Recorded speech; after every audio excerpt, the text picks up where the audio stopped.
Well, we thought this cold weather was way behind us, but it looks like it's going to be sticking around for just a bit longer. Meteorologist Thomas Patrick joining us now in the Weather Center with a look at the forecast as we head into the end of the week. Good morning, Thomas. Yeah, good morning, Cody. Good to see you on this Thursday morning. And yeah, we are just stuck with this cold weather. We've mentioned this all week long that it is obviously unusual for mid-April standards, but no change in the current weather pattern, sticking with temperatures in the 20s in the morning, only 40s for the afternoon hours. And yes, we have seen a few very light snow showers and flurries during the morning hours yet again for today. It's really seemed like every single day since Saturday has at least some variety of kind of snow shower activity. In this case, we do have a small disturbance that's moving through Oregon. So that means areas in southeastern Washington, especially along the foothills of the Blue Mountains from Walla Walla through Dayton, Pomeroy, Lewiston, you might be actually seeing a bit of some light snow. Hard pressed for that to stick. It has been pretty light, but we certainly are seeing those snowflakes fly. Even from I-90 from Sprague westward through Moses Lake, you might be seeing the snowflakes as you're driving quickly down the interstate,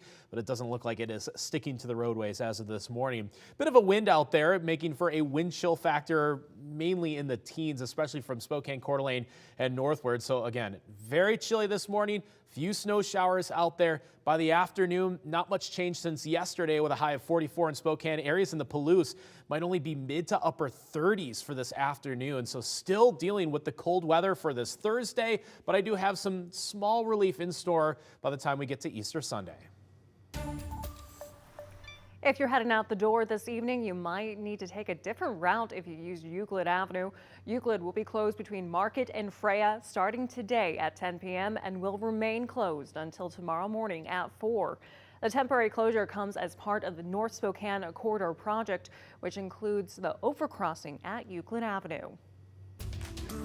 There's so many people in our district who have suffered because of this busing shortage. Spokane School Board members want to make sure every student gets to class on time, even if that means making some transportation changes. If you live in Spokane and put your child on the bus each morning, chances are their route will be looking a bit different next year, and they may have to walk farther to the bus stop. Amid a shortage of bus drivers, the Spokane Public School Board is looking at new transportation options. Durham School Services picks up over 12,000 students each day. Right now, they only have half the drivers needed and can only operate on half of the routes. Spokane Public Schools wants to address this problem now before it becomes an issue next fall. The board approved 4 possible solutions from the SPS transportation team. Here's what we're looking at. The first recommendation is reducing the number of bus stops and creating a centralized hub where more students can be picked up at once. The second recommendation increases the walk zone radius for middle and high schools. The third solution involves partnering with the Spokane Transit Authority to give high schoolers bus passes, but student safety and ridership rules would need to be established. Finally, the fourth solution explores alternative transportation services. All of these are short-term solutions.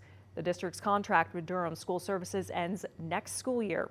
The district's considering of parting ways with Durham and creating their own service with surrounding districts in the county.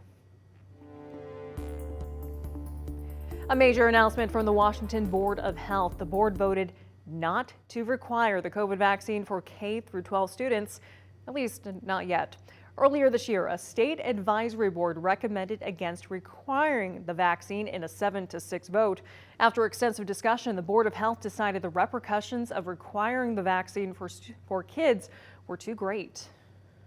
From a lot of superintendents across the state. One of the things that they emphasize, which was mentioned today in public comments, they're very concerned about loss of students, of parents taking their children out of school.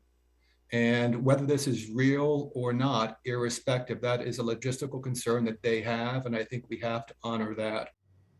While the vote passed unanimously, the board could revisit the matter in the future.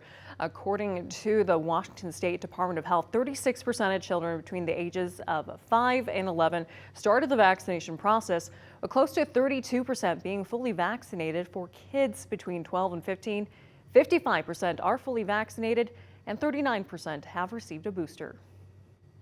If you're planning on traveling, keep the masks handy. The Centers for Disease Control and Prevention is extending the nationwide mask requirement for public transportation as it monitors an uptick in COVID cases. The CDC is extending the order by 2 weeks until May 3rd. According to the CDC, this extension provides time to monitor any increase in severe outbreaks from the BA.2 variant. The mandate requires masks on public transportation such as planes, trains, and buses, as well as in hubs like airports and bus terminals. More than a dozen insurance companies filed a lawsuit against Avista over the Babb Road fire. They're trying to recover insurance payouts related to the fire that destroyed more than 80% of the buildings in the towns of Malden and Pine City. The lawsuit was filed days after a similar suit filed by residents of the towns who lost their homes in that devastating September 2020 wildfire. In both cases, they accuse Avista of negligence based on a report from the Washington State Department of Natural Resources. DNR determined the fire happened after a defective tree broke and came in contact with the Avista power lines. They also found the tree had already failed and had broken once a few years before the fire, and the tree should have been removed or trimmed by Avista. It is time right now for your Morning Rush. More news in less time. We now know what sparked a brush fire last Friday that forced evacuations of about a dozen homes near Airway Heights. Court documents reveal a man smoking THC oil out of a pipe started that fast-moving fire near Sunset Highway and South Grove Road. 30-mile-an-hour winds caused the fire to quickly spread, forcing people living nearby to get out of the area. Fortunately, fire crews managed to contain the fire before any homes were damaged. Vape maker Juul will pay Washington State $22.5 million for its unlawful advertising practices. Attorney General Bob Ferguson filed a lawsuit saying the company broke the law when it designed and marketed its vapes to underage customers. Juul is now required to use secret shoppers to check stores 25 times a month. It also has to stop all ads appealing to minors, especially on social media. The increase in gas prices is causing Amazon to raise their prices.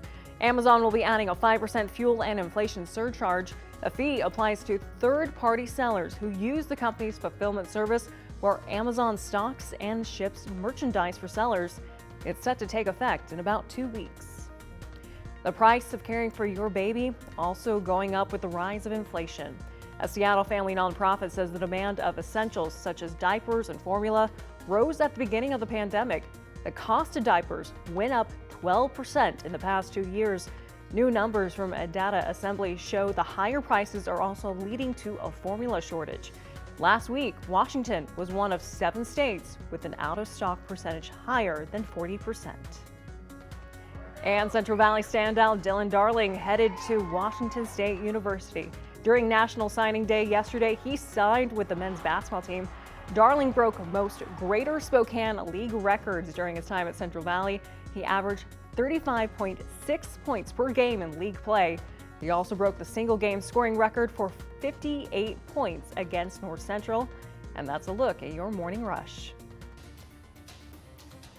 Happening today, the Spokane Parks Board's meeting to give updates on the proposed Riverfront Dog Park. The plans for the park includes incorporating the existing forestry pavilion on Havermale Island. The park will include shelter, restrooms, and rest areas for dog owners. Parks and Recreation estimates it'll cost around $750,000.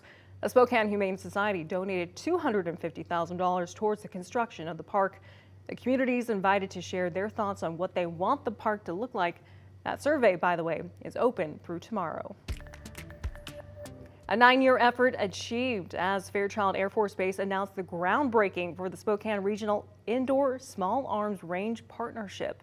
The partnerships between Fairchild, the Spokane County Board of Commissioners, and the Sheriff's Office. The facility is a first of its kind between the Air Force and a local government. The partnership's goal is to use the limited resources to provide the capacity Spokane County and the Air Force need to ensure mission readiness. It also eliminates the need to build multiple facilities and will save taxpayers money. This is probably one of the most significant days in this county history because training is what makes professionalism. Training is what it's all about when it comes down to discipline, doing things right, and having the confidence and the competence to do your job.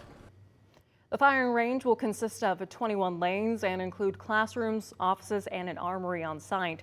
The range will be housed fully indoors with adjustable lighting to enable daylight, dusk, and nighttime conditions. An arrest has been made in connection to the subway shooting in New York City. What we know about the suspect so far. And here's the one thing you need to know about today's weather. Another cold start, yes. Another day where we're seeing some light snow flurries or snow showers across parts of the inland northwest. We're tracking how much longer that could last for today and when we will see a bit of a warm up heading towards the Easter weekend. Your forecast is coming up.